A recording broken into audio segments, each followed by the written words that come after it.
આપણા વિશેની કેટલીક અફવાઓ સ્વીકારી લેવાથી બહુ શાંતિ મળે છે. આપણા વિશે ફેલાયેલી કેટલીક ગેરસમજણો દૂર ન કરવામાં જ શાંતિ રહેલી છે.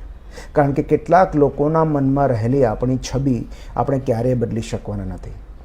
જે લોકોને પોતાની ગેરમાન્યતાઓ ઉછેરવી હોય એમની સામે આપણી દરેક સ્પષ્ટતા નકામી છે.